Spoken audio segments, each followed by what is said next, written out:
ಎಲ್ಲರೂ ಹೇಳಿ ಆಮೇನ್. ಆಮೇನ್. ನೋಡಿ, ದೇವರ ವಾಕ್ಯ ಇಬ್ಬಾಗಿಯ ಕತ್ತಿಗಿಂತ ತೀವ್ರವಾಗಿದೆ. और जो देखिए परमेश्वर का वचन दोधारी तलवार से भी ज्यादा धार वाला है. ನಮ್ಮ ಎಲುಬಿನ ಒಳಗಿನ ಮಾಂಸ ಎಲ್ಲ ಕಡೆ ತೀರು ಹೋಗಿ ಅದು ಕೆಲಸ ಮಾಡಲಿಕ್ಕೆ ಅದರಲ್ಲಿ ಸಾಧ್ಯ ಇದೆ. और ये परमेश्वर का वचन जो है हमारे हड्डियों के अंदर जाकर वो काम करने के लिए तैयार है. ಈ ಬೈಬಲ್ ಪುಸ್ತಕ ಹಾಗೆ ಹೀಗಿದೆ ಅಲ್ಲ, ಶಾಲೆಗೆ ಓದುವ ಪುಸ್ತಕ ಅಂತ ಅಲ್ಲ. देखिए ये पवित्र शास्त्र ये स्कूल में जाने वाला किताब नहीं है. ಇದು ದೇವರು ಜಗತ್ತಿಗೆ ಮನುಷ್ಯನಿಗೆ ಕೊಟ್ಟ ಒಂದು ಪುಸ್ತಕ. और ये परमेश्वर ने इस पृथ्वी को दिया हुआ एक किताब है. ಇದರಲ್ಲಿ ಬರೆದಿರುವ ವಾಕ್ಯಗಳು ಜೀವಿತವಾಗಿವೆ, ಅದರಲ್ಲಿ ಸತ್ಯ ಇದೆ, ಅದರಲ್ಲಿ ನೀತಿ ಇದೆ, ಅದರಲ್ಲಿ ಉದ್ಧಾರ ಇದೆ. और ये इसमें जो लिखा हुआ वचन जो है सत्य है, इसमें धार्मिकता है और इसमें छुटकारा है. ಆದ್ದರಿಂದ ಇವತ್ತು ವಾಕ್ಯಗಳನ್ನು ನೀವು ಕೇಳುವಾಗ ध्यान ಕೊಡಿರಿ. अब आज आप वचन को सुनते समय बहुत ध्यान से आप इस वचन को सुने. ವಾಕ್ಯಗಳನ್ನು ಹೇಳುವಾಗ ಕೇಳುವವರ ಜೀವನದಲ್ಲಿ ಪವಿತ್ರಾತ್ಮನು ಕೆಲಸ ಮಾಡ್ತಾರೆ. और जब यहाँ से वचन बोला जाएगा जो सुनते हैं उनके जीवन में कार्य होता है. पवित्र आत्मा के द्वारा काम होता है. हालेलुया. ಯಾವಾಗಲೂ ದೇವರ ವಾಕ್ಯ ಮತ್ತೆ ಪವಿತ್ರ ಆತ್ಮ ಇಬ್ಬರು ಒಟ್ಟಿಗೆ ಕೆಲಸ ಮಾಡ್ತಾರೆ. और हमेशा पवित्र आत्मा और परमेश्वर का वचन दोनों एक साथ काम करते हैं. हालेलुया. हालेलुया. ಈಗ ನಾನು ನಿಮಗೆ ಲೂಕದ 7:1-10 ಬರೆದ ವಾಕ್ಯಗಳ ಬಗ್ಗೆ ನಿಮಗೆ ಹೇಳಲಿಕ್ಕಿದ್ದೇನೆ. और मैं आज लूका का सुसमाचार उसके 1 अध्याय से लेकर 10 वचन के अंदर आपको मैं आज बात करने वाली हूँ. ಯೇಸು ಕ್ರಿಸ್ತರು ಕಪರ್ನಹಮ್ ಎನ್ನುವ ಶಹರದಲ್ಲಿ ಎಂಟ್ರಿ ಆದರು. और यीशु मसीह जो है कफरनूम नामक एक शहर में वो प्रवेश करते हैं. ಅಲ್ಲಿ ಒಂದು ಸುಬೇದಾರ ಇದ್ದ. और वहां पर एक अधिकारी सुबेदार था. ಆ ಸುಬೇದಾರ ಯಾರು? ರೋಮಾದ ಆಳ್ವಿಕೆ ಇಸ್ರೇಲ್ ನಲ್ಲಿ ಇರುವಾಗ ಆ ರೋಮಾದ ಆಳ್ವಿಕೆಯ ಸುಬೇದಾರ ಅವನು. और उस इज़राइल में रोमी साम्राज्य जब अपने अधिकार में था तो उस रोमी साम्राज्य का एक सूबेदार जो था ये था. ಸುಬೇದಾರ್ ಅಂದರೆ ಇಂಗ್ಲಿಷ್ ನಲ್ಲಿ ಸೆಂಚುರಿಯನ್. ಅವರಿಗೆ 100 ಮಂದಿ ಸೈನಿಕಗಳ ಮೇಲೆ ಅಧಿಕಾರ ಇರ್ತದೆ. और सूबेदार कहा जाए तो 100 सैनिकों के ऊपर एक बड़ा अधिकारी. हालेलुया. हालेलुया. ಅವರ ಮಗ ಅಲ್ಲ, ಅವರ ಸೇವಕ ಸೌಖ್ಯ ಇರಲಿಲ್ಲ. और बाइबल बताती है कि सूबेदार का नौकर का तबीयत खराब था करके. ಅವರು ಸಾಯಲಿಕ್ಕಿದ್ದ ಆ ಮನುಷ್ಯ. और वो जो नौकर जो है वो मरने पर था कर बताते हैं. ಆಗ ಸುಬೇದಾರನು ಯೇಸು ಕ್ರಿಸ್ತರ ಬಗ್ಗೆ ಯಹೂದಿಗಳ ಲೀಡರ್ಸ್ ಅನ್ನು ಅಂದ್ರೆ ಆ ಸೇವೆ ಯಹೂದಿಗಳ ಮಧ್ಯದಲ್ಲಿ ದೇವರ ವಾಕ್ಯ ಹಳ ಒಡಂಬಡಿಕೆಯ ಪುರಾಣ ಕೆಲಸ ಮಾಡುವವರು ಯಹೂದಿಗಳು ಇರ್ತಾರೆ. और वहां पर हम यहूदियों के बारे में देखते हैं जो पुराने करार के अनुसार चलते हैं. ಯಹೂದಿಗಳ ಲೀಡರ್ಸ್ ಅವರು. और वो जो है यहूदियों के लीडर वो थे. हालेलुया. हालेलुया. ಅವರನ್ನು ಯೇಸು ಕ್ರಿಸ್ತರ ಹತ್ತಿರ ಅವರು ಕಳಿಸಿದರು. और वो लोगों ने सूबेदार को यीशु मसीह के पास भेजा. ಅವರು ಯೇಸು ಕ್ರಿಸ್ತರ ಹತ್ತಿರ ಹೋಗಿ ಹೇಳ್ತಾರೆ. और वो लोग आकर यीशु मसीह के पास कहते हैं, ಈ ಸುಬೇದಾರನ ಕೆಲಸದವನು ಸೇವಕನು ಸೌಖ್ಯ ಇಲ್ಲ, ಸಾಯಲಿಕ್ಕಿದ್ದಾನೆ, ನೀವು ಬಂದು ಪ್ರಾರ್ಥನೆ ಮಾಡಿ ಅವರ ಮನೆಗೆ ಹೋಗಿ ಅಂತ. और वहां पर वो उसके लोग आकर कहते हैं कि ये सूबेदार का नौकर का जो तबीयत खराब है वो मरने पर है, आप आइए और उनके लिए प्रार्थना करे करके. ಯೇಸು ಕ್ರಿಸ್ತರ ಹತ್ತಿರ ಸುಬೇದಾರರ ಕಳಿಸಿದ ಜನ ಹೇಳ್ತಾರೆ, ಈ ವ್ಯಕ್ತಿ ಸುಬೇದಾರ ಇದ್ದಾರಲ್ಲ ಅವರು ತುಂಬಾ ಯಹೂದಿಯರ ಮೇಲೆ ಪ್ರೀತಿ ಮಾಡ್ತಾರೆ, ಇಸ್ರಾಯೇಲರ ಮೇಲೆ ಪ್ರೀತಿ ಮಾಡ್ತಾರೆ, ಅವರು ಅಷ್ಟೇ ಅಲ್ಲ ಅವರೊಂದು ಸಿನಗೋಗ್ ಸಹ ಕಟ್ಟಿದ್ದಾರೆ ಅಂತ. और वो सूबेदार के बारे में जो लोग आए थे वो कहते कि हमारा सूबेदार जो है बहुत अच्छा है, वो यहूदियों से प्रेम करता है और एक यहूदियों का मंदिर भी उसने बना कर दिया है करके. हालेलुया. हालेलुया. ಆದ್ದರಿಂದ ಯೇಸು ಸ್ವಾಮಿ ಈ ಯಹೂದಿ ಲೀಡರ್ಸ್ ಯಾರು ಬಂದಿದ್ರೆ ಅವರೊಟ್ಟಿಗೆ ಆ ಸುಬೇದಾರನ ಮನೆಗೆ ಹೋಗ್ತಾರೆ. और इस बात को सुनकर यीशु मसीह जो है वो जो लोग आए थे उनके साथ सूबेदार के घर की ओर जाने के लिए निकलते हैं. ಅವರ ಮನೆಗೆ ಹೋಗುವಾಗ ಹತ್ತಿರ ಹೋಗುವಾಗಲೇ और जब उसके घर के करीब जाते ही ಆ ಸುಬೇದಾರನ ಮನಸ್ಸಿನಲ್ಲಿ ಕೆಲಸ ದೇವರು ಮಾಡ್ತಾರೆ. और उस सूबेदार का मन में परमेश्वर काम करते हैं. ಅಯ್ಯೋ, ಇಷ್ಟು ದೊಡ್ಡ ದೇವರ ಮಗ ನನ್ನ ಮನೆಗೆ ಅವರು ಹೋಗ್ತಾ ಇದ್ದಾರಾ ಅಂತ. और वो सूबेदार सोचते हैं कि इतना बड़ा परमेश्वर और परमेश्वर का बेटा मेरा घर में आ रहा है क्या? ಅಯ್ಯೋ ನೀವು ಹೋಗುದು ಬೇಡ, ನನ್ನ ಮನೆಗೆ ಹೋಗುದು ಬೇಡ, ನಾನು ನಾನು ಒಂದು ಅಸಾಧ್ಯ ಮನುಷ್ಯ ಮಾತ್ರ, ನೀವು ಇಷ್ಟು ದೊಡ್ಡ ದೇವರು, ನನ್ನ ಮನೆಗೆ ಹೋಗಬೇಡಿ, ನೀವು ಏನು ವಾಕ್ಯ ಹೇಳ್ತಾರ ಆ ವಾಕ್ಯದಲ್ಲೇ ನನ್ನ ಸೇವಕ ಗುಣ ಆಗ್ತಾನೆ ಅಂತ. और वो सूबेदार ऐसा कहता है कि आप मेरा घर पे मत आओ, मैं तो एक साधारण व्यक्ति हूँ, आप बहुत बड़े व्यक्ति हो, आप एक शब्द कह दो तो मेरा बेटा आपका वचन से ही मेरा नौकर चंगा हो जाएगा करके. Hallelujah, hallelujah. ದೇವರ ವಾಕ್ಯದಲ್ಲಿ ಅಷ್ಟು ಪವರ್ ಇದೆ. देखिए परमेश्वर का वचन में बहुत सामर्थ है, पावर है. ದೇವರ ಮಕ್ಕಳೇ, ನೀವು ವಿಶ್ವಾಸ ಮಾಡ್ತೀರಾ? क्या आप विश्वास करते हैं मेरे प्रियो? हालेलुया. ನಿಮ್ಗೆ ನನ್ನದೊಂದು ಸಾಕ್ಷಿ ಹೇಳ್ತೇನೆ. मेरी ये गवाही मैं आपको बताना चाहती हूँ. ನಾನು ಇಂಗ್ಲೆಂಡ್ ನಲ್ಲಿ ನರ್ಸ್ ಆಗಿ ಕೆಲಸ ಮಾಡ್ತಾ ಇದ್ದೆ. और मैं इंग्लैंड में नर्स होकर काम करता थी. ಆಗ ನನಗೆ ಮೊದಲು ನನಗೆ ಕ್ಯಾನ್ಸರ್ ಆಗಿತ್ತು, ದೇವರು ಗುಣಪಡಿಸಿದ್ರು. ಅದರ ನಂತರ ನನ್ನ ಈ ಎರಡು ಸೊಂಟಲುಗಳಲ್ಲಿ ನೋವು ಶುರುವಾಗಿತ್ತು. और मुझे पहला कैंसर था और कैंसर से परमेश्वर ने मुझे चंगा किया. फिर मुझे कमर में प्रॉब्लम था ಟಾಯ್ಲೆಟ್ ಸೀಟ್ ನಲ್ಲಿ ಕೂತ್ಕೊಳ್ಳಿಕ್ಕೆ ಆಗ್ತಿರ್ಲಿಲ್ಲ. और टॉयलेट सीट पे बैठने को नहीं होता था. ಅಷ್ಟು ನೋವಿತ್ತು. बहुत दर्द था मुझे. ಒಂದು ದಿವಸ ನನಗೆ ಡಾಕ್ಟರ್ ಅಪಾಯಿಂಟ್ಮೆಂಟ್ 3 ತಿಂಗಳ ನಂತರ ಕೊಡ್ಲಿಕ್ಕಿದ್ದಾರೆ. और डॉक्टर जो है अपॉइंटमेंट जो है 3 महीने के बाद वो देने वाले थे. ನಾನು ಒಂದು ದಿವಸ 4 ಗಂಟೆಗೆ ಬೆಳಿಗ್ಗೆ ನೋವಾದ ಶುರುವಾದ್ದು, ಸಾಯಂಕಾಲ 4 ಗಂಟೆ ತನಕ ನನಗೆ ನೋವಿತ್ತು. और सुबह 4 बजे से लेकर शाम को 4 बजे तक एक दिन मुझे बहुत दर्द था. ನಾನು ಒಂದು 9-10 ಗಂಟೆಗೆ ಡಾಕ್ಟರ್ ಕ್ಲಿನಿಕ್ ಓಪನ್ ಆಗ್ತದೆ ಅಂತ ಡಾಕ್ಟರ್ ಹತ್ರ ಹೋದೆ. और मैं 9-10 बजे डॉक्टर का क्लिनिक ओपन होता है कर मैं डॉक्टर के पास गई. ಅಲ್ಲಿ ಹೋಗಿ ವೇಟಿಂಗ್ ನಲ್ಲಿ ಅಲ್ಲಿ ಕೂತ್ಕೊಂಡೆ ಚೇರ್ ಮೇಲೆ. और मैं वहां पर वेटिंग रूम में चेयर में बैठ गई. ನನ್ಗೆ ಕಷ್ಟ ಏನು ಕೂತ್ಕೊಳ್ಳಿಕ್ಕೆ ಆಗ್ತಾ ಇಲ್ಲ. और मेरा कष्ट ये था कि मैं बैठ नहीं पाती थी ಮೊಣಕಾಲು ಹಾಕ್ಲಿಕ್ಕೆ ಆಗ್ತಿತ್ತು. और घुटना टेकने को आता था. ಮೊಣಕಾಲು ಹಾಕುದು ಯಾರ ಮುಂದೆ? ನಾವು अभी घुटना हम किसके सामने टेकते हैं? ಯೇಸು ಸ್ವಾಮಿ ಮುಂದೆ. और यीशु मसीह के सामने हम घुटना टेकते हैं. Hallelujah, hallelujah. ನಾನು ಕೂತು ನನಗೆ ಚಕ್ಕರ್ ಬರ್ಲಿಕ್ಕೆ ಶುರುವಾಯ್ತು. और मैं बैठ कर मुझे चक्कर आने लगा. ಡಾಕ್ಟರ್ ನನ್ನನ್ನು ಕರೀಲೇ ಇಲ್ಲ. और डॉक्टर ने मुझे बुलाया ही नहीं. ಯಾಕಂತ ಗೊತ್ತಿಲ್ಲ. क्यों नहीं बुलाया मुझे नहीं मालूम. ನನಗೆ ಇನ್ನು ಕೂತ್ಕೊಳ್ಳಿಕ್ಕೆ ಆಗುದಿಲ್ಲ ಅಂತ ಎದ್ದು ನಾನು ನಡ್ಕೊಂಡು ಮನೆಗೆ ಹೋಗ್ತೇನೆ ಅಂತ ಹೋಗುವಾಗ ನನಗೆ ನರ್ಸ್ ಸ್ಟೇಷನ್ ಇರ್ತದಲ್ಲ, ನರ್ಸ್ಗಳು ಕೂತ್ಕೊಳ್ಳುವ, ಅಲ್ಲಿ ಬಿದ್ದೆ. ತಲೆಗೆ ತಾಕ್ತು ಅವರ ಸ್ಟ್ಯಾಂಡ್ ಎಲ್ಲಿ ಇದ್ದದ್ದು. और मैं इंतजार करके थक कर मैं अपने घर जाऊंगी कर जा रही थी, तो नर्स लोग जहाँ पर बैठते वहां पर जाते समय मैं गिर गई और मेरे सर पे चोट लग गया. हाँ, चोट नहीं लगा थोड़ा सा. हाँ, थोड़ा सा लगा. ನಂತರ ಆ ನರ್ಸಸ್ಗಳು ವೀಲ್ ಚೇರ್ ತಂದ್ರು, ಅದರಲ್ಲಿ ಕೂತ್ಕೊಳ್ಸಿದ್ರು, ಪುನಃ ಅದೇ ಚೇರ್ ಮೇಲೆ ಕೂತ್ಕೊಳ್ಸಿದ್ರು. और नर्स लोग ने व्हील चेयर लाया और मुझे उस पर बिठाया, फिर मुझे लेके जाकर वही चेयर पर बिठाया. Hallelujah, hallelujah. ನನಗೆ ಅದರಲ್ಲಿ ಏನು ಇದು ಪರಿಣಾಮ ಏನಿಲ್ಲ, ಹೌದಾ? और उसमें 4 ಗಂಟೆ ತನಕ ಡಾಕ್ಟರ್ ನನ್ನನ್ನು ಕರೀಲಿಲ್ಲ. और फिर 4 घंटा तक डॉक्टर ने मेरे को बुलाया नहीं. ಬೇರೆ ನನ್ಕಿಂತ ಮತ್ತೆ ಬಂದವರೆಲ್ಲ ಒಳಗೆ ಹೋಗ್ತಾ ಇದ್ದಾರೆ. और मेरे से बाद में जो लाइन लगाए वो मेरे से आगे चले जा रहे हैं डॉक्टर के पास. ಅಲ್ಲಿ ಡಾಕ್ಟರ್ ಹತ್ರ ಜಗಳ ಮಾಡ್ಲಿಕ್ಕೆ ಆಗುತ್ತಾ ಇಲ್ಲ. वहां पर मैं क्या डॉक्टर से झगड़ा कर सकती हूँ क्या? मेरा नंबर है करके. ಮತ್ತೆ ನಾನು ಎದ್ದು ಮನೆಗೆ ಬಂದೆ. और मैं फिर उठकर घर पे आई. ಕೆಲವೊಮ್ಮೆ ನಮಗೆ ದೇವರು ಸಂಯಮ ತಕೊಳ್ಳಿಕ್ಕೆ ಕಲಿಸ್ತಾರೆ. कई बार परमेश्वर हमें संयम के लिए हमें सिखाते हैं. ನಾವು ದೇವರ ಮಕ್ಕಳು, हम परमेश्वर के बच्चे. ದೇವರ ಎಲ್ಲಿ ನಮಗೆ ಇಟ್ಟು ನಾವು ಸಂಯಮದಲ್ಲಿ ಇರಬೇಕು. और जहां पर भी हमें हमारे अंदर थोड़ा संयम होने की जरूरत है. Hallelujah, hallelujah. ಕಷ್ಟ ನಮಗೆ ಶರೀರಕ್ಕೆ ಆದರೂ ಪರವಾಗಿಲ್ಲ, ನಮ್ಮ ದೇವರ ಆತ್ಮನ ಗುಣಗಳಲ್ಲಿ ನಾವು ಬೆಳಿಬೇಕು. देखिए आज हमारे जीवन में कष्ट है तो भी नो प्रॉब्लम, हम प्रभु के गुणों में आगे बढ़ना चाहिए. Hallelujah, hallelujah. ದೇವರು ನಮ್ಮನ್ನು ನೋಡ್ತಾ ಇರ್ತಾರೆ. और परमेश्वर हमें हमेशा देखते रहते हैं. ಹಾಲೆಲೂಯಾ. हालेलुया. ಅದರ ನಂತರ ನಾನು ಮನೆಗೆ ಹೋಗಿ ಬೆಡ್ಡಿನ ಮೇಲೆ ಮಲಗಿದಾಗ 2 ಗಂಟೆ ನನಗೆ ನಿದ್ರೆ ಬಂತು ನೋಡಿ. और देखिए उसके बाद में मैं घर पे गई तो 2 घंटे के बाद मुझे नींद आ गया. 2 ಗಂಟೆಗೆ ಬಾದ್ ನೀ 2 घंटा नींद आया. ಹಾಲೆಲೂಯಾ. हालेलुया. ಟ್ರಾನ್ಸ್ಲೇಟ್ ಮಾಡುವವರು ಸಹ ಕರೆಕ್ಟ್ ಆಗಿ ಟ್ರಾನ್ಸ್ಲೇಟ್ ಮಾಡಬೇಕು. Okay. Hallelujah. Hallelujah. Praise the Lord. 2 ಗಂಟೆ ನಿದ್ರೆ ಮಾಡಿದ ನಂತರ ಎದ್ದ ಕೂಡಲೇ ಯೇಸು ಸ್ವಾಮಿಯ ಸ್ವರ ಕೇಳಿತು. और 2 घंटा मैं घर में सोने के बाद जैसे ही उठा तो मैं परमेश्वर का आवाज, यीशु मसीह का आवाज को सुना. ಎಲ್ಲರೂ ಹೇಳಿ ದೇವರ ಸ್ವರ ಕೇಳಬೇಕು. सब लोग कहे परमेश्वर का आवाज सुनना है.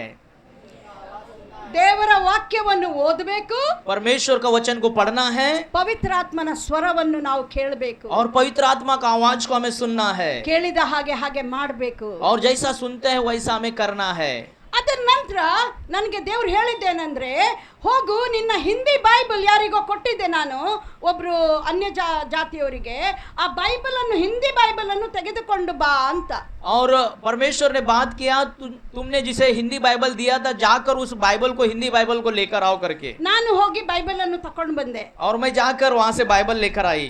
ಅದರಲ್ಲಿ ನನಗೆ ಯೋಬ ಅಂತ ಅಯ್ಯೂಬನ ಪುಸ್ತಕದ 47ನೇ ವಾಕ್ಯ ಓದ್ಲಿಕ್ಕೆ ದೇವರು ಹೇಳಿದ್ರು. और उस समय में अय्यूब की किताब 40:7 ओके 40 उसका 7 वचन को पढ़ने के लिए मुझे बोला गया। ಯಾರಾದ್ರೂ ಓದಿ ಅದನ್ನ? अय्यूब की किताब उसके 40 अध्याय उसके 7 वचन हम पढ़े। पुरुष के समान अपनी कमर बांध ले। क्या बोला? पुरुषನ ಹಾಗೆ ನಿನ್ನ ನಡುಕಟ್ಟನ್ನು ಕಟ್ಟಿಕೋ. और परमेश्वर का वचन मुझे बोला कि तुम पुरुष के समान अपने कमर को क्या कर, बांध ले।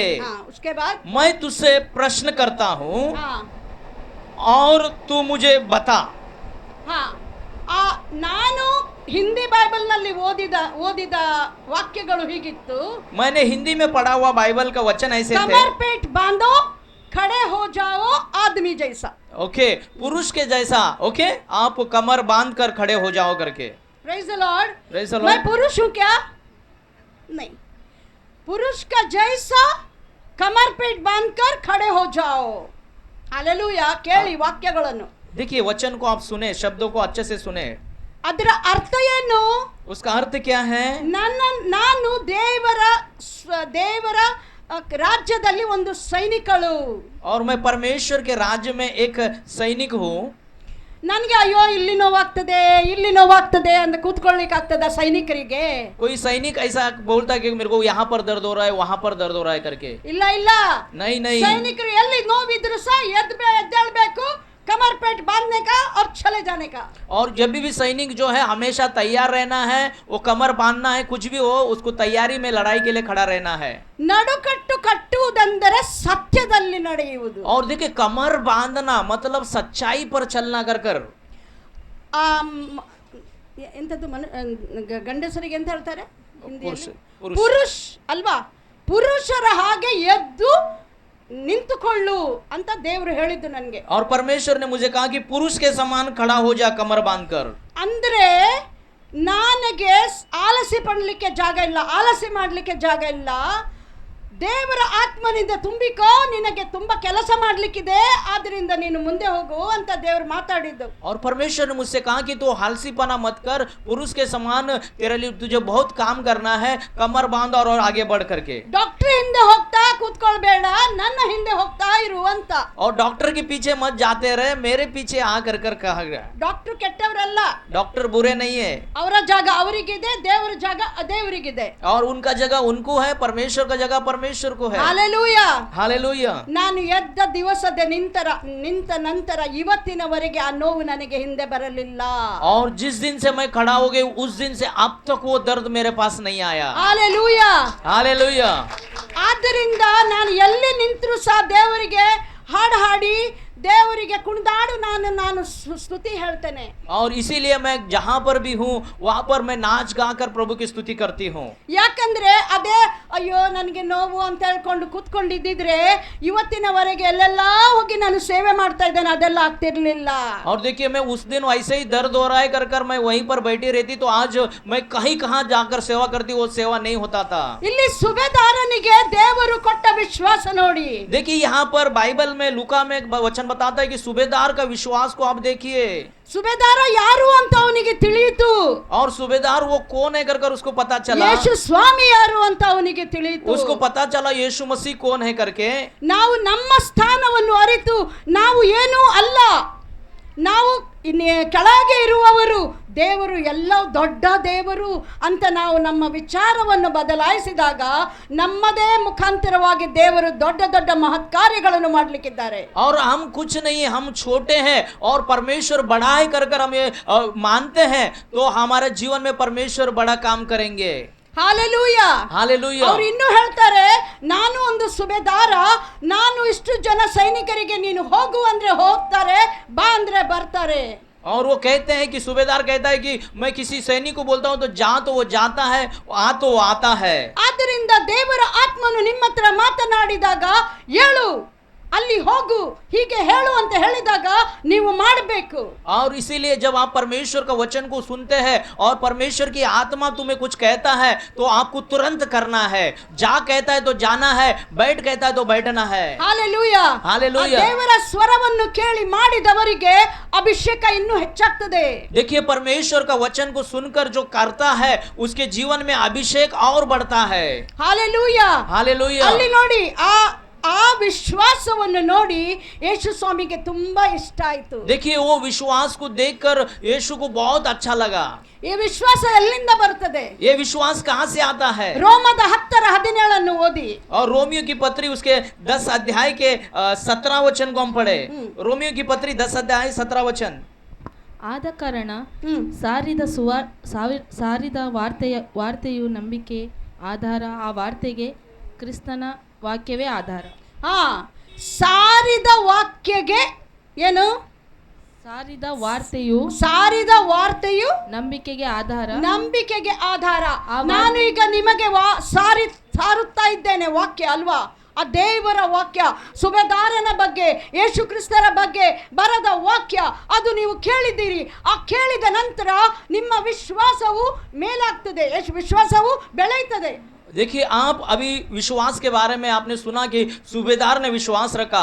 इस विश्वास को आप यदि सुनते हैं और आपका विश्वास सुनने से बढ़ता है। हालेलुया। हालेलुया। ಆ ವಿಶ್ವಾಸವು ಎಲ್ಲಿಂದ? ದೇವರ ವಾಕ್ಯದಿಂದಲೇ ಇದೆ. और देखिए, विश्वास कहाँ से आएगा? ये परमेश्वर का वचन को सुनने से ही आएगा। ಹಾಲೆಲೂಯಾ. हालेलुया। ಆ ದೇವರ ವಾಕ್ಯವನ್ನು ನಾವು ಕಲಿತಾ ಇರಬೇಕು, ಕೇಳ್ತಾ ಇರಬೇಕು, ಓದ್ತಾ ಇರಬೇಕು, ಮಾಡ್ತಾ ಇರಬೇಕು. और परमेश्वर का वचन को सुनते रहना चाहिए, पढ़ता रहना चाहिए और उसमें चलता रहना चाहिए।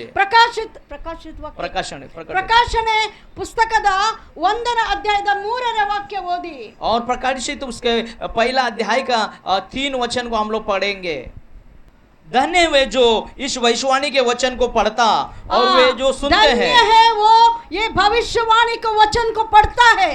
ओके, धन्य है वे जो इस भविष्यवाणी के वचन को पढ़ते हैं और वे सुनते हैं, इसमें लिखी हुई बातों को मानते हैं, उसकी लिखी हुई बातों को मानते हैं, क्योंकि समय निकट है। समय निकट है। ओके, ಅಲ್ಲಿ ಏನು ಹೇಳ್ತದೆ? ಈ ವಾಕ್ಯವನ್ನು ಯಾರು ಓದುತ್ತಾರೋ, ಕೇಳುತ್ತಾರೋ ಮತ್ತೆ और ನಡೆಯುತ್ತಾರೋ. और देखिए, यहाँ पर लिखा है कि जो कोई परमेश्वर का वचन को सुनता है और ಓದ್ತಾರೆ, पढ़ते हैं और चलते हैं, उनका जीवन धन्य है करके। ಆಮೆನ್. आमेन। ಈ ವಾಕ್ಯಗಳನ್ನು ಕೇಳಬೇಕು, ಓದಬೇಕು, ಹಾಗೆ ನಡೆಯಬೇಕು. देखिए, बाइबल बताती है कि इस वचन को सुनना है और उसको पढ़ना है और उसके अनुसार चलना है। ಹಾಲೆಲೂಯಾ.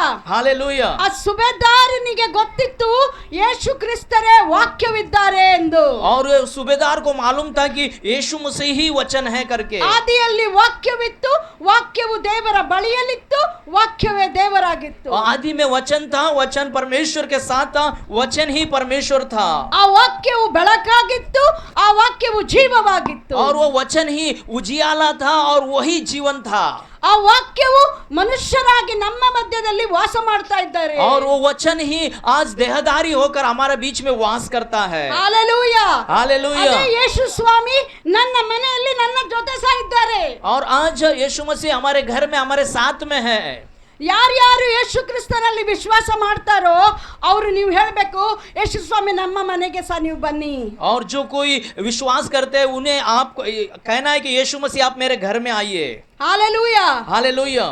ನಾವೇ ಅಲ್ಲಿ ಇದು ನೋಡಿ, 5,000 ಜನರಿಗೆ ರೊಟ್ಟಿ, 5 ರೊಟ್ಟಿಯನ್ನು 2 ಮೀನನ್ನು ಅದ್ಭುತವಾಗಿ 5,000ಕ್ಕಿಂತ ಹೆಚ್ಚು ಜನರಿಗೆ ಯೇಸು ಸ್ವಾಮಿ ಅದ್ಭುತ ಮಾಡಿ ಊಟ ಕೊಟ್ಟರು. और देखिए, यीशु मसीह ने 2 मछलियां 5 रोटी 5,000 लोगों को खिलाकर एक बड़ा अद्भुत काम किया। ಆ ಅದ್ಭುತ ಕಾರ್ಯ ಆದ ನಂತರ ಯೇಸು ಸ್ವಾಮಿ ದೋಣಿಯಲ್ಲಿ ಹೋಗಿ ಮಲಕೊಂಡ್ರು. और उसके अद्भुत काम करने के बाद बाइबल बताती यीशु मसीह एक नाव में जाकर सो गए ಅಲ್ಲಿ ಅವರು ಹೋಗುವಾಗ ಬಿರುಗಾಳಿ ಬಂತು. और वो जहां पर यीशु मसीह जा रहे थे नाव पर बैठकर वहां पर एक बड़ा आंधी आया. ಯೇಸು ಕ್ರಿಸ್ತರಿಗೆ ಬಿರುಗಾಳಿ ಬರ್ತದಂತ ಗೊತ್ತಿಲ್ವಾ? क्या यीशु मसीह को मालूम नहीं था कि बड़ा आंधी आने वाला है करके? ಅವರು ಸ್ವತಃ ದೇವರೇ ಇದ್ದಾರೆ, ಅವರಿಗೆಲ್ಲವೂ ಗೊತ್ತು. और यीशु मसीह स्वयं परमेश्वर है, उनको सब मालूम था. ಆದರೆ ಅವರು ಮಲಕೊಂಡಿದ್ರು. और लेकिन उस नाव पर यीशु मसीह सो रहे थे. ಆಗ ಏನಾಯ್ತು? ಬಿರುಗಾಳಿ ಬಂತು, वहां पर तूफान आया, आंधी आई. ಆ ಶಿಷ್ಯರೆಲ್ಲ ಗಡಬಡಿ ಪಡ್ಕೊಂಡ್ರು, ಹೆದರಿಕೊಂಡ್ರು. और वहां पर बाइबल बताती कि चेले गड़बड़ गए, वो डर गए करके. ಯೇಸು ಯೇಸು ಹಮೇ ಬಚಾ ಅಂತ ಹೇಳಿದ್ರು. और उन्होंने कहा यीशु यीशु हमें बचाओ करके. ಹಾಲೆಲೂಯಾ. हालेलुया. ಆದ್ರೆ ನಿಮ್ಮ ಮನೆಯಲ್ಲಿ ಯೇಸು ಸ್ವಾಮಿ ಮಲ್ಕೊಂಡಿರ್ಲಿ ಕೂತ್ಕೊಂಡಿರ್ಲಿ, ನಿಮ್ಮ ಮನೆಯಲ್ಲಿ ಯೇಸು ಸ್ವಾಮಿ ಜರೂರ್ ಇರಬೇಕು. देखिए आपके घर में यीशु मसीह सोए हो या फिर बैठे हो, लेकिन आपके घर में यीशु मसीह होना बहुत जरूरी है. ಹಾಲೆಲೂಯಾ. ಹಾಲೆಲೂಯಾ. ಅಲ್ಲಿ ಯೇಸು ಸ್ವಾಮಿ ಹೇಳ್ತಾರೆ, ಅಲ್ಪ ವಿಶ್ವಾಸಿಯೇ, ನಾನು ನಿನ್ನದೇ ದೋಣಿಯಲ್ಲಿ ಮಲ್ಕೊಂಡಿದ್ದೇನೆ, ನೀವು ಈ ಬಿರುಗಾಳಿಯನ್ನು ಥಾಮಿಸಲಿಕ್ಕೆ ನಿಮ್ಗೆ ಆಗಲಿಲ್ವಾ ಅಂತ. और यहाँ पर यीशु मसीह उनके शिष्यों से कहते हैं कि ये अविश्वासी हो, मैं तो तुम्हारे नाव में ही सो रहा हूँ, तुम मुझ पर विश्वास नहीं करते क्या? ಈಗ ನೀವು 5,000 ಜನರಿಗೆ ಅಡಿಗೆ ಕೊಟ್ಟಿದ್ದು, ಊಟ ಕೊಟ್ಟಿದ್ದು ನಿಮ್ಗೆ ಗೊತ್ತಿದೆ. अभी आपने देखा कि 5,000 लोगों को मैंने खाना खिलाया, अद्भुत काम किया. 5 ನಿಮಿಷದ ನಂತರ ಬಿರುಗಾಳಿ ಬಂದದ್ರಿಂದ ನೀವು ಹೆದರ್ಕೊಂಡ್ರಿ. और 5 मिनट के बाद आपके जीवन में तूफान आया तो आप डर गए. ಓ ಮಮ್ಮಿಗೆ ಅವರು ಹಾಸ್ಪಿಟಲ್ ಅಲ್ಲಿ ಎಷ್ಟು ದೊಡ್ಡ ಆಪರೇಷನ್ ಆಯ್ತು, ಅವ್ರಿಗೆಲ್ಲ ಗುಣ ಆಯ್ತು, ಎಲ್ಲ ಆಯ್ತು. ಈಗ ಇನ್ನು 5 ನಿಮಿಷದಲ್ಲಿ ನೀವು ಮರ್ತೋಗ್ತೀರಾ ಯೇಸು ಸ್ವಾಮಿಯನ್ನು? देखिए परमेश्वर ने आपको बड़ा काम कर दिया है तो आप 5 मिनट में भूल जाओगे क्या प्रभु को? ನಿಮ್ಗೆ ಹೊಟ್ಟೆ ನೋವಿತ್ತು, ಆ ಹೊಟ್ಟೆ ನೋವು ಗುಣ ದೇವರು ಮಾಡಿದ್ರು, ಇನ್ನು ಒಂದು ಅರ್ಧ ಗಂಟೆ ನಂತರ ಅದೇ ಯೇಸು ಸ್ವಾಮಿನು ಏನಾದ್ರೂ ಕಷ್ಟ ಬಂದ್ರೆ ನೀವು ಅವ್ರನ್ನ ಮರ್ತೋಗ್ತೀರಾ? आपका पेट दर्द था, आपका पेट दर्द ठीक हो गया और दूसरा कोई तकलीफ आता है तो आप क्या प्रभु को भूल जाते हो क्या? ಆ ಕಷ್ಟವನ್ನು ಈಗ ಯಾರಾದ್ರೂ ಭೂತ ಬಂತು, ಭೂತದ ಪ್ರಕಟಣೆ ಆಯ್ತು ಸಭೆಯಲ್ಲಿ, ಆ ಭೂತ ಪ್ರಕಟಣೆ ಆಗೋದನ್ನು ನೋಡ್ತಾ ಕೂತ್ಕೊಳ್ಬಾರ್ದು. देखिए दुष्ट आत्मा यदि प्रकट होता है तो उसको देखते बैठना नहीं है. ನೀವು ಸಭೆಗೆ ಯಾಕೆ ಬಂದಿದ್ದು? आप कलीसिया में क्यों आए, चर्च में क्यों आए? ನೀವು ಬಂದದ್ದು ದೇವರನ್ನು ಸ್ತೋತ್ರ ಹೇಳಲಿಕ್ಕೆ. आप परमेश्वर को धन्यवाद देने, प्रभु की स्तुति करने आए हैं. ಸತ್ಯವಾದ ನೀತಿಯಾದ ಜೀವವಾದ ದೇವರನ್ನು ಆರಾಧಿಸಲಿಕ್ಕೆ ಬಂದಿದ್ದು. और सत्य धर्मी परमेश्वर की आराधना करने को आप आए हो. ಇಸ್ರಾಯೇಲರನ್ನು ಐಗುಪ್ತ ದೇಶದಿಂದ ಅವರು ಹೊರಗೆ ತಂದಿದ್ದು ಅರಣ್ಯ ಪ್ರದೇಶದಲ್ಲಿ ದೇವರನ್ನು ಆರಾಧಿಸಲಿಕ್ಕೋಸ್ಕರ. देखिए परमेश्वर ने इजराइलियों को मिस्र से बाहर लेकर आया जंगल में परमेश्वर की आराधना करने के लिए. ಹಾಲೆಲೂಯಾ. ಹಾಲೆಲೂಯಾ. ನಮ್ಮ ಜೀವನದಲ್ಲಿ ಆರಾಧನೆ ಮಾಡುವುದು ಪ್ರಥಮವಾಗಿದೆ. और देखिए परमेश्वर हमारा जीवन में परमेश्वर की आराधना बहुत बड़ी मुख्य बात है, पहली बात है. ಆರಾಧನೆ ಮಾಡಿದವರಿಗೆ ಜಯ ಇರ್ತದೆ. देखिए आज यदि हम स्तुति आराधना करते हैं तो हमारे अंदर विजय मिलेगा, जय मिलेगा. ಹಾಲೆಲೂಯಾ. ಹಾಲೆಲೂಯಾ. ಕೆಲವು ಪಾಸ್ಟರ್ಗಳು ಆರಾಧನೆ ಆಗುವಾಗ ಬಾಯ ತೆರೆಯುವುದಿಲ್ಲ. और कुछ पास्टर लोग आराधना करते समय मुंह नहीं खोलते. ಕೆಲವು ಸೇವಕರು ಆರಾಧನೆ ಸಮಯದಿಂದ ಲೇಟ್ ಬರ್ತಾರೆ. और कुछ दास लोग आराधना करने का टाइम लेट आते हैं. ನಾನು ಹಾಗೆಲ್ಲ. देखिए मैं ऐसा नहीं है. ನಾನು ಇವತ್ತು ನನಗೆ ಸ್ವಲ್ಪ ಲೇಟ್ ಆಯ್ತು, ಸಾರಿ. और मुझे थोड़ा देर हुआ, सॉरी. ನನಗೆ ಅಡ್ರೆಸ್ ಸಿಗ್ತಾ ಇರಲಿಲ್ಲ. एड्रेस नहीं मिल रहा था मुझे. ಹಾಲೆಲೂಯಾ. हालेलुया. ಆದರೆ ಪ್ರಥಮವಾಗಿ ಸರಿ ಸಮಯಕ್ಕೆ ಆರಾಧನೆ ಮಾಡಲಿಕ್ಕೆ ನೀವು ಸಭೆಗೆ ಬರಬೇಕು. देखिए बाइबल बताती है या फिर आप लोग सही समय में परमेश्वर की आराधना करने के लिए चर्च में आना है. ನಿಮಗೆ ಕಷ್ಟ ಬರ್ತದೆ ಅಂತ ಹೇಳ್ಕೊಂಡು ಯೇಸುವೆ ನಮ್ಮ ಪಾಸ್ಟರ್ನ ಕರೀತೀರಾ, ನೀವು ಸಭೆಗೆ ಯಾಕೆ ಸಮಯಕ್ಕೆ ಬರುವುದಿಲ್ಲ? आप कष्ट आता है तो पास्टर को बुलाते हो, क्यों आप सही समय पर चर्च में नहीं आते?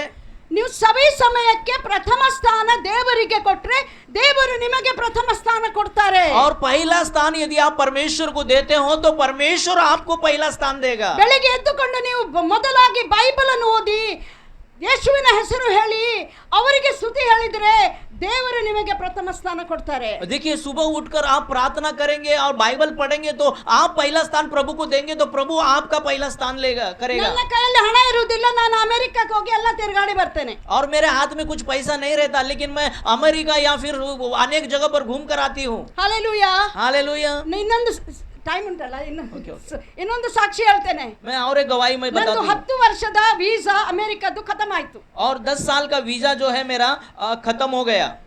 ಜೂನ್ ತಿಂಗಳಲ್ಲಿ ನನಗೆ ಇಲ್ಲಿ ಅಪ್ಲೈ ಮಾಡಿದ್ದೆ, ಆದ್ರೆ ಡೆಲ್ಲಿಗೆ ಕರೆದ್ರು. और मुझे मई में मैंने अप्लाई किया वीजा बढ़ाने के लिए, तो उन्होंने मुझे दिल्ली बुलाया। ಅಯ್ಯೋ ಸ್ವಾಮಿ, ಡೆಲ್ಲಿಯಲ್ಲಿ ನನ್ನ ಪರಿಚಯದವರು ಯಾರೂ ಇಲ್ಲ, ಎಲ್ಲಿ ನಿಲ್ಲಲಿ ಅಂತ. ನಾನೊಂದು ಹೆಂಗಸು ಅಲ್ವಾ, ಎಲ್ಲಿ ನಿಲ್ಲಿಕ್ಕೆ ನನಗೆ ಇಷ್ಟ ಇರೋದಿಲ್ಲ, ಹೋಟ್ಲಲ್ಲೆಲ್ಲ ನಿಲ್ಲಿಕ್ಕೆ ಇಷ್ಟ ಇರೋದಿಲ್ಲ. और मुझे मैंने प्रभु से कहा, प्रभु मैं दिल्ली में मेरा कोई परिचय का नहीं है और मुझे होटल में रहना पसंद नहीं है, कर मैंने प्रार्थना की। ಹಾಲೆಲೂಯಾ. हालेलुया। ದೇವರು ನನಗೆ ವಿಶ್ವಾಸ ಕೊಟ್ಟರು, ಟ್ರೈನ್ ನಲ್ಲಿ ಟಿಕೆಟ್ ಬುಕ್ ಮಾಡಿದೆ. और प्रभु ने मुझे विश्वास दिया, मुझे परमेश्वर ने मैंने टिकट निकाला। ಮಧ್ಯಾಹ್ನ ಕೂತ್ಕೊಂಡ್ರೆ ನೆಕ್ಸ್ಟ್ ಡೇ 6 ಗಂಟೆಗೆ ಮುಟ್ಟುದು. और दोपहर को आज बैठते तो कल शाम को 6 बजे पहुंचना है। ರಾತ್ರಿ ಎಲ್ಲ ಟ್ರೈನ್ ಅಲ್ಲಿ ಹೋಯ್ತು. और रात भर मुझे ट्रेन में मैं गया। ನೆಕ್ಸ್ಟ್ ಡೇ 5 ಗಂಟೆಯಿಂದ ಹಿಂದೆ ಬರ್ಲಿಕ್ಕೆ ಟ್ರೈನ್ ಬುಕ್ ಮಾಡಿದೆ. और दूसरा दिन जो है 5 बजे से रिटर्न आने की मैंने बुक किया था। हालेलुया। हालेलुया। काम आपका होश से नहीं, क्या बोलते हैं, जोश से नहीं, होश से करो. ओके, काम जो है आप जोश। जोश से नहीं होश से करो। ಹಾ, ओके, ಬುದ್ಧಿಯಿಂದ ಕೆಲಸ ಮಾಡಬೇಕು. और बुद्धि से काम करना है। ಆ ಬುದ್ಧಿ ಎಲ್ಲಿ ಕೊಡ್ತಾರೆ, ಯಾರು ಕೊಡ್ತಾರೆ? बुद्धि कौन देगा हमें? ಯೇಸು ಸ್ವಾಮಿ ಕೊಡ್ತಾರೆ. यीशु मसीह हमें देंगे। ಬುದ್ಧಿ ಸಿಗೋದು ಒಂದು ದೇವರ ಆತ್ಮನ ವರ. देखिए, बुद्धि जो है परमेश्वर का एक वरदान है। ಹಾಲೆಲೂಯಾ. हालेलुया। ಅಲ್ಲಿ ಹೋದಾಗ 8 ಗಂಟೆಗೆ ಅಲ್ಲಿ ಹೋಗಿ 12ವರೆಗೆ ನಂದೆಲ್ಲ ವೀಸಾ ಆಯ್ತು, ಸೀಲ್ ಆಯ್ತು, ಎಲ್ಲ ಆಯ್ತು. और मैं गई वहां पर, मेरा वीजा हो गया, सील हो गया, सब कुछ हो गया। ಆದ್ರೆ ನನ್ನ ಹೃದಯದಲ್ಲಿ ಒಂದು ಪ್ರಶ್ನೆ, ಸ್ವಾಮಿ ಬೊಂಬೈಯಲ್ಲೇ ನನಗೆ ವೀಸಾ ಕೊಡ್ಲಿಕ್ಕೆ ಸಾಧ್ಯ ಇತ್ತಲ್ಲ ನಿಮ್ಮ ಹತ್ರ, ನೀವಷ್ಟು ದೊಡ್ಡ ದೇವರು. और मैंने बोला, परमेश्वर तू तो बड़ा परमेश्वर है, ये जो है वीजा जो है मुझे मुंबई में मिलना चाहिए था, दिल्ली क्यों लेकर आया मुझे? ಅಲ್ಲಿ ಒಂದು ದೇವರ ಉದ್ದೇಶ ಇರ್ತದೆ. और देखिए, परमेश्वर का एक उद्देश्य था मुझे दिल्ली लेकर जाना का। ಅಲ್ಲಿ ವೇಟಿಂಗ್ ರೂಮಲ್ಲಿ ನಿಂತಲ್ಲಿ ಒಬ್ರು ಹೆಂಗಸು ಮಣ ಅಂತ, ನಾನು ಅನ್ಯ ಜಾತಿಯವರ ವಿರೋಧವಾಗಿ ನಾವು ಮಾತಾಡಬಾರ್ದು, ಕರೆಕ್ಟ್? ओके, एक वहां पर स्त्री थी, वो कुछ बड़बड़ा रही थी, वहां पर वो बैठी थी। ಹಾಲೆಲೂಯಾ. हालेलुया। ನಮಗೆ ಆ ಹೆಂಗಸಿಗೆ ಮೇಲೆ ಪ್ರೀತಿ, ಅದರ ಅವಳ ಒಳಗಿರುವ ಶೈತಾನನ ಮೇಲೆ ವಿರೋಧ. और मुझे उस स्त्री से प्यार था, लेकिन उसके अंदर जो दुष्ट आत्मा था, शैतान से मुझे नफरत थी। ಹಾಲೆಲೂಯಾ. हालेलुया। ನಾನು ಪ್ರಾರ್ಥನೆ ಮಾಡಿದೆ, ಸಣ್ಣ ಪ್ರಾರ್ಥನೆ. और मैंने छोटा सा प्रार्थना वहां पर किया। ಅವಳ ಒಳಗಿರುವ ದುಷ್ಟ ಶಕ್ತಿಯನ್ನು ನಾನು ಯೇಸು ಕ್ರಿಸ್ತನ ಹೆಸರಿನಲ್ಲಿ ಬಂಧಿಸ್ತೇನೆ. और मैंने प्रार्थना की, उसके अंदर का दुष्ट शक्ति को मैं यीशु के नाम में बांधती हूँ करके। वो बांध गया। और वो बांध गया। हालेलुया। हालेलुया। ನೀವು ಬಂಧಿಸುವುದನ್ನು ಬಂಧಲ್ಪಡುತ್ತದೆ, ಕರೆಕ್ಟ್? और यदि आप बांधोगे तो बांधा जाएगा। ನೀವು ಜೋರಾಗಿ ಹೇಳಿ, ಸ್ವಲ್ಪ ಸ್ವರದಲ್ಲಿ ಹೇಳಿ, ಅದು ದೇವರು ಮಾಡ್ತಾರೆ. आप जोर से कहो या स्लो से कहो, परमेश्वर कार्य करेंगे। 5 ನಿಮಿಷದಲ್ಲಿ ಆ ಹೆಂಗಸು ಆ ಜಾಗ ಬಿಟ್ಟು ಬೇರೆ ಕಡೆ ಹೋಗಿ ಕೂತ್ಕೊಂಡ್ಲು. और 5 मिनट में वो स्त्री जो है वहां से उठकर दूसरी जगह जाकर बैठी। ಅಲ್ಲಿ ಒಂದು ತಾಯಿ ಮತ್ತೆ ಮಗಳು ಮಾತಾಡ್ತಾ ಬಂದು ನನ್ನ ಬುದಿಯಲ್ಲಿ ಕೂತ್ಕೊಂಡ್ರು. और एक माँ और एक बेटी जो है उसके जगह पे और एक जन आकर मेरे साथ बैठे। ಅವರು ಕೂತ್ಕೊಂಡೆ ಕೂಡಲೇ ನಾನು ಕೇಳ್ತಾ ಇದ್ದೆ, ಇವರು ಏನಪ್ಪ ಮಾತಾಡ್ತಾ ಇದ್ದಾರೆ, ಸ್ವಲ್ಪ ಕಷ್ಟದಲ್ಲಿದ್ದಾರೆ ಅಂತ ಅರ್ಥ ಆಯ್ತು. और मुझे ऐसा लगा कि लोग बहुत कष्ट में कर मुझे समझ में आई ದೇವರ क्या बात ಆತ್ಮನು कर। ನಮಗೆ ಹೃದಯದಲ್ಲಿ ಪ್ರೀತಿ ಕೊಟ್ಟಿದ್ದಾರೆ ಇನ್ನೊಬ್ಬರಿಗೋಸ್ಕರ. देखिए, परमेश्वर ने अपने आत्मा के द्वारा हमारे हृदय में दूसरे के लिए प्रेम दिया है। ಯಾವ ಜಾತಿಯವರೇ ಇರಲಿ, और कोई भी जात का क्यों ना हो, ಇನ್ನೊಬ್ಬರಿಗೆ ಕಷ್ಟ ಆಗುವಾಗ ನಮಗೆ ಅದು ಕಷ್ಟ ಗೊತ್ತಾಗಬೇಕು. और दूसरों को जब कष्ट होता है वो कष्ट हमें अनुभव होना चाहिए, हमें मालूम पड़ना चाहिए। ಇಲ್ಲದಿದ್ದರೆ ಯೇಸು ಕ್ರಿಸ್ತರ ಸೇವೆ ಮಾಡ್ಲಿಕ್ಕೆ ಆಗೋದಿಲ್ಲ. और ऐसा नहीं है तो हम प्रभु का नाम नहीं ले सकते या फिर उनकी सेवा नहीं कर सकते। ಯೇಸು ಕ್ರಿಸ್ತರ ಕನಿಕರ ನಮಗೆ ಬೇಕು. और यीशु मसीह का दया हमारे अंदर रहना चाहिए। ಹಾಲೆಲೂಯಾ. हालेलुया। ಅವರು ಮತ್ತೆ ನನಗೆ ಎಲ್ಲ ಯಂಗ್ ಗರ್ಲ್, ಅವಳಿಗೆ ಡಾಕ್ಟರ್ ಆಗ್ಬೇಕಂತೆ, ಅವಳ ಎಲ್ಲ ವಿಷಯ ನನಗೆ ಅವಳ ಜೀವನ ಚರಿತ್ರೆ ಎಲ್ಲ ಹೇಳಿಬಿಟ್ಲು. और वो जो माँ है, उनका बेटी जो जवान लड़की थी, उसने उनका इतिहास सब बताया, उनको डॉक्टर बनना है कर मुझे बताया। ಅವರ ತಂದೆ ಈ ಹೆಂಡತಿಯನ್ನು ಮಕ್ಕಳನ್ನು ಪ್ರೀತಿಸ್ತಾ ಇಲ್ಲ, ಅವರ ಕುಟುಂಬದವರಿಗೆಲ್ಲ ಹಣ ಎಲ್ಲ ಕೊಡ್ತಾ ಇದ್ದಾರೆ ಅಂತ ಆಯ್ತು. और उन्होंने बताया कि वो जो है, वो स्त्री का जो पति है, वो पत्नी को पैसा नहीं दे रहा, बच्चों को नहीं दे रहा, लेकिन उनके घर वालों को, दूसरों को ही, उनके माँ बाप या फिर सगे संबंधी को पैसा दे रहा है। ಯಾರಾದರೂ ತಂದೆ ಅಥವಾ ಪತಿ ಮೊದಲು ಯಾರನ್ನು ನೋಡ್ಕೊಳ್ಬೇಕು? ಅವರ ಹೆಂಡತಿಯನ್ನು, ಮಕ್ಕಳನ್ನು ಮೊದಲು. देखिए, कोई भी पति हो या फिर पति किसको देखना चाहिए? अपना पत्नी को और अपने बच्चों को। Praise the lord. Praise the Lord. ಅದು ದೇವರ ಆರ್ಡರ್. और ये परमेश्वर की आज्ञा है। ಹಾಲೆಲೂಯಾ. हालेलुया। ಮತ್ತೆ ನಿಮ್ಮ ತಂದೆ ತಾಯಿ ಅಣ್ಣ ತಮ್ಮ ಅವರೆಲ್ಲ. और उसके बाद में पति जो है पत्नी बच्चे को देखने के बाद फिर माँ बाप भाई बहनों को उनको देखना चाहिए। ನಾನು ಅವರಿಗೋಸ್ಕರ ಪ್ರಾರ್ಥನೆ ಮಾಡಿದೆ. मैंने उनके लिए प्रार्थना की. ನನ್ನ ಹತ್ರ ಒಂದು ಯಾವಾಗಲೂ ದೇವರು ನನ್ನ ಇವತ್ತಿಲ್ಲ ನನ್ನ ಹತ್ರ ನೆನಪೋಯ್ತು, ಯಾವಾಗಲೂ ಹೆಚ್ಚಾಗಿ ನನ್ನ ಬ್ಯಾಗಿನಲ್ಲಿ ಒಂದು ಹೊಸ ಒಡಂಬಡಿಕೆ ಇರ್ತದೆ. और मेरे पास हमेशा एक नया करार बाइबल रहता है. ನೀವು ಎಲ್ಲರೂ ಸುವಾರ್ತಿಕರು, और आप सब सुसमाचार प्रचारक है. ಎಲ್ಲ ದೇವರ ಮಕ್ಕಳು ಸುವಾರ್ತಿಕರಾಗಿ ಕೆಲಸ ಮಾಡಬೇಕು. और सभी लोग प्रभु का सुसमाचारक बनकर काम करना है. ನಿಮ್ಮ ಹತ್ರ ಬೈಬಲ್ ಇಲ್ದಿದ್ರೆ ಬಾಯಿ ಉಂಟಲ್ಲ. देखिए आपके पास बाइबल नहीं तो आपके पास मुंह दिया गया है. ನಮ್ಮ ಬಾಯಿ ನಮಗೆ ಕೊಟ್ಟಿದ್ದು ಇನ್ನೊಬ್ಬರಿಗೆ ಜಗಳ ಆಡ್ಲಿಕ್ಕೆ, ಇನ್ನೊಬ್ಬರಿಗೆ ಶ್ರಾಪ ಮಾಡಲಿಕ್ಕೆ ಅಲ್ಲ. देखिए हमारे जो परमेश्वर ने जो मुंह दिया है दूसरों से झगड़ा करने के लिए, दूसरों को श्राप देने के लिए नहीं है. ಈ ಬಾಯಿ ಕೊಟ್ಟಿದ್ದು, ನಾಲಿಗೆ ಕೊಟ್ಟಿದ್ದು ದೇವರಿಗೆ ಸ್ತೋತ್ರ ಹೇಳಲಿಕ್ಕೆ, ದೇವರ ವಾಕ್ಯಗಳನ್ನು ಇನ್ನೊಬ್ಬರಿಗೆ ಹೇಳಲಿಕ್ಕೆ. और परमेश्वर ने ये जबान इसलिए दे कि हम परमेश्वर को स्तुति करें, आराधना करें और स्तुति आराधना करें और उनका वाक्य परमेश्वर का सुसमाचार को सुनाए. Hallelujah hallelujah. ನೋಡಿ ಇನ್ನೊಂದು ನಿಮಗೆ ದರ್ಶನ ಹೇಳ್ತಾ ಇದ್ದೇನೆ. एक दर्शन मैं आपको बताना चाहती हूँ. ನೀವೆಲ್ಲರೂ ಪ್ರಾರ್ಥನೆ ಮಾಡಿ. ಇವಾಗ ನಾನು ಹೇಳಿದಾಗೆ ಹೇಳಿ. अब मैं जैसा कहती हूँ इस प्रार्थना को आप करें. यीशुवे ನನ್ನ ಆತ್ಮಿಕ ಕಣ್ಣನ್ನು ತೆರೆ ಸ್ವಾಮಿ. मेरे आत्मिक आंखों को खोल. ನಾನು ದರ್ಶನ ನೋಡುವವಳು, मैं दर्शन देखने वाली, ಸ್ವಪ್ನವನ್ನು ನೋಡುವವಳು स्वप्न देखने वाली ಆಗಬೇಕು. होना चाहिए. ನನ್ನ ಆತ್ಮವನ್ನು, मेरी आत्मा को ನಿನಗೋಸ್ಕರ ತೆರೆದು, तेरे लिए खोलकर, ಯಾರ್ಯಾರು ನರಕಕ್ಕೆ ಹೋಗುತ್ತಾ ಇದ್ದಾರೋ, जो जो नरक में जा रहे हैं ಅವರನ್ನು ಹೊರಗೆ ತರಲು, उनको बाहर लाने के लिए ನನ್ನನ್ನು ಉಪಯೋಗಿಸು ಸ್ವಾಮಿ. और मेरी उपयोग कर प्रभु, ಯೇಸು ಕ್ರಿಸ್ತನ ಹೆಸರಿನಲ್ಲಿ. यीशु मसीह के नाम में. ಆಮೆನ್. आमेन. ಒಂದು ನಾನು ಮೊನ್ನೆ ದರ್ಶನ ನೋಡಿದೆ. और एक दर्शन मैंने देखा. ಆ ದರ್ಶನದಲ್ಲಿ उस दर्शन में ಇಸ್ರಾಯೇಲರು ಹೇಗೆ ಕೆಂಪು ಸಮುದ್ರವನ್ನು ದಾಟಿ ರಸ್ತೆ ಆಗಿತ್ತಲ್ಲ, ದೇವರಲ್ಲಿ ರಸ್ತೆ ಮಾಡಿದ್ರು ಅಲ್ವಾ, ಮೂಸೆಯ ಮುಖಾಂತರವಾಗಿ. ಆ ರಸ್ತೆಯಲ್ಲಿ ಹೋಗುತ್ತಾ ಇರುವಾಗ ಹಿಂದುಗಡೆ ಯಾರಿದ್ರು? ಐಗುಪ್ತ ದೇಶದವರು ರಥ ಎಲ್ಲ ತಕೊಂಡು ಅವರ ಹಿಂದೆ ಬರ್ತಾ ಇದ್ರು. देखिए आप सभी को मालूम है इजरायली लोग मिस्र में जाते समय लाल समुद्र जब दो भाग हो गया तो इजरायली लोग जो रास्ते पर समुद्र के बीच में से रास्ते पर चल रहे थे तो पीछे रथों के साथ फिरौन की सेना आ रही थी. ನೀವು ಯಾವಾಗಲೂ ನೋಡಿದ್ದೀರಾ ಸಮುದ್ರ ಎರಡು ವಿಭಾಗ ಆಗಿ ಮಧ್ಯದಲ್ಲಿ ರಸ್ತೆ ಆಗೋದು ನೋಡಿದ್ದೀರಾ? आपने कभी देखा है कि समुद्र दो भाग हुआ है और बीच में रास्ता हुआ है करके? ಇದು ಸತ್ಯವಾದ ದೇವರ ವಾಕ್ಯದಲ್ಲಿ ಬರೆದ ವಿಷಯ. और ये सत्य वचन जो परमेश्वर के बाइबल में लिखा हुआ ये वचन है. ದೇವರು ನಿಮ್ಮ ಮೇಲೆ ಇಷ್ಟು ಪ್ರೀತಿ ಮಾಡ್ತಾರೆ, ಏನಾದರೂ ಕಷ್ಟ ಇದ್ರೆ ಇಸ್ರಾಯೇಲರಿಗೆ ಮಾಡಿದ ದೇವರು ನಿಮಗೆ ನನಗೆ ಸಹ ಮಾಡಲಿಕ್ಕೆ ಅವರ ಹತ್ರ ಸಾಧ್ಯತೆ ಉಂಟು. और आपका परमेश्वर इतना बड़ा है जो इजरायलियों के जीवन में इतना बड़ा काम किया, आपके जीवन में कोई भी कष्ट क्यों ना हो वो कष्ट से दूर करने का सामर्थ्य रखते हैं. ಅರಣ್ಯ ಪ್ರದೇಶದಲ್ಲಿ ಅವರಿಗೆ ಊಟ ಇರಲಿಲ್ಲ, ಜಂಗಲ್- ದೇವರು ಸ್ವರ್ಗದಿಂದ ಅವರಿಗೆ ಊಟ ಕೊಟ್ಟರು. और जंगल में उनको खाना नहीं था, स्वर्ग से परमेश्वर ने उनको खाना खिलाया. ಆದ್ದರಿಂದ ನೀವು ಯೋಚನೆ ಮಾಡಬೇಡಿ, आप चिंता मत करो. ನಾಳೆ ನನಗೆ ಊಟ ಎಲ್ಲಿ ಸಿಗ್ತದೆ, और मुझे भोजन कभी मिलेगा, ಬಟ್ಟೆ ಎಲ್ಲಿ ಸಿಗ್ತದೆ, कपड़े कहाँ से मिलेंगे, ನನಗೋಸ್ಕರ ಮನೆ ಯಾರು ಮಾಡಿ ಕೊಡ್ತಾರೆ, मेरे लिए घर कौन बना कर देगा. ಚಿಂತೆ ಮಾಡಬೇಡಿ.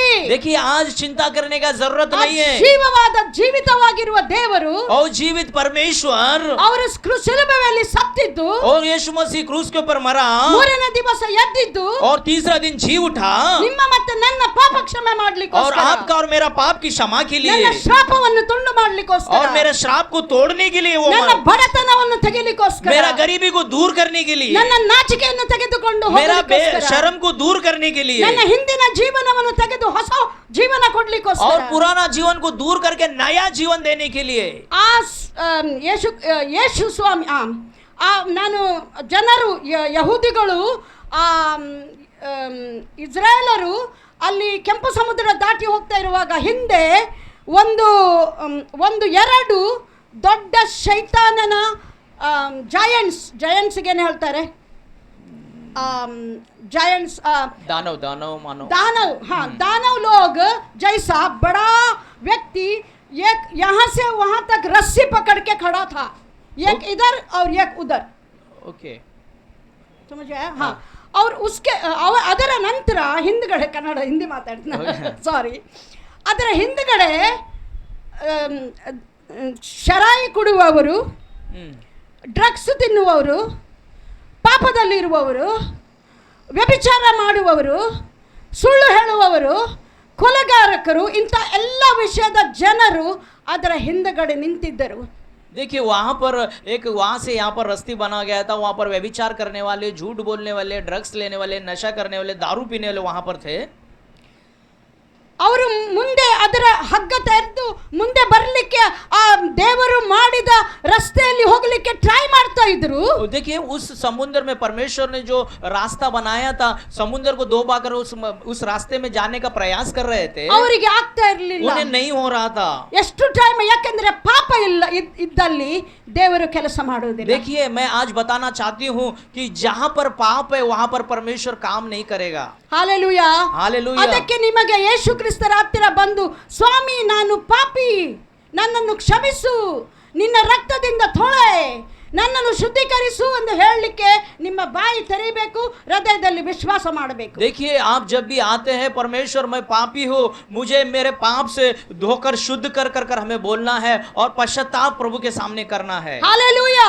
हालेलुया। ಇವತ್ತು ಸಹ ನಿಮ್ಮಲ್ಲಿ ಯಾರ್ಯಾರು ಯೇಸು ಕ್ರಿಸ್ತನನ್ನು ಕಂಡುಕೊಳ್ಳಲಿಲ್ಲವೋ, ನೀವಗೆ ಇವತ್ತು ದಿನ, ನಾಳೆ ಯೇಸು ಸ್ವಾಮಿ ಬಂದ್ರೆ ನೀವು ಶೈತಾನನ ಅಧೀನದಲ್ಲಿ ಇರ್ತೀರಾ. देखिए आज भी आपको मैं बताना चाहती हूँ, यदि आपने यीशु के ऊपर विश्वास नहीं किया है तो कल यदि यीशु मसीह आएंगे तो आप शैतान के अधीन में चले जाओगे। ಯೇಸು ಕ್ರಿಸ್ತನನ್ನು ಅಪೊಸ್ತಲರ ಕೃತ್ಯದ 2:38 ಓದಿ. और प्रेरितों के काम उसके 2 अध्याय के 38 वचन हम पढ़ेंगे। ನಾನು ನನ್ನ ಮಾತುಗಳನ್ನು ಹೇಳ್ತಾ ಇಲ್ಲ, ದೇವರ ವಾಕ್ಯಗಳನ್ನು ಹೇಳ್ತಾ ಇದ್ದೇನೆ. और मैं अब इस समय में प्रभु के वचनों को मैं आपके सामने रख रही हूँ। प्रेरितों के काम 2 अध्याय के 38. 38 वचन। पतरस ने उनसे कहा, हाँ। मन फिराओ हाँ। और तुमसे हर एक अपने अपने पापों की क्षमा के लिए हर एक व्यक्ति मसीह के नाम से बपतिस्मा ले। अपने आपके पापों का पश्चाताप करो. देखिए आज बाइबल बता रही है कि हमें अपने पाप के लिए पश्चाताप करना है और बपतिस्मा ले लो, और बपतिस्मा लेना है, तभी तुम्हें पवित्र आत्मा का आशीष मिलेगा. तो तुम पवित्र आत्मा का दान पाओगे करके। हालेलुया. हालेलुया। ಅಪೊಸ್ತಲರು ಯೇಸು ಸ್ವಾಮಿಯ ಒಟ್ಟಿಗೆ ಇದ್ದರೂ ಸಹ ಅವರ ಮೇಲೆ ಪವಿತ್ರಾತ್ಮನ ಸಾಮರ್ಥ್ಯ ಬಂದಿರಲಿಲ್ಲ. देखिए ये प्रेरित जो है यीशु मसीह के साथ होने के बावजूद भी पवित्र आत्मा उनके ऊपर नहीं उतरा था। ಅಪೊಸ್ತಲರ ಕೃತ್ಯದ 2 ಯೇಸು ಸ್ವಾಮಿ ಸತ್ತು ಜೀವಂತವಾಗಿ ಸ್ವರ್ಗಕ್ಕೆ ಹೋದ ನಂತರನೇ ಪವಿತ್ರ ಆತ್ಮ ಇಳಿದು ಬಂದಿದ್ದು ಯಹೂದಿಯರ ಮೇಲೆ. और देखिए यहूदियों के ऊपर यीशु मसीह मरने के बाद और जब जी उठे उसके बाद जब फिर वो बादलों पर गए, उसके बाद पवित्र आत्मा यहूदियों के ऊपर उतर आया। ಅದರ ನಂತರನೇ ಶಿಷ್ಯರನ್ನು ದೇವರು ಅಪೊಸ್ತಲರನ್ನಾಗಿ ಕರೆದರು. और उसके बाद में ही परमेश्वर ने चेलों को प्रेरित कर कर बुलाया।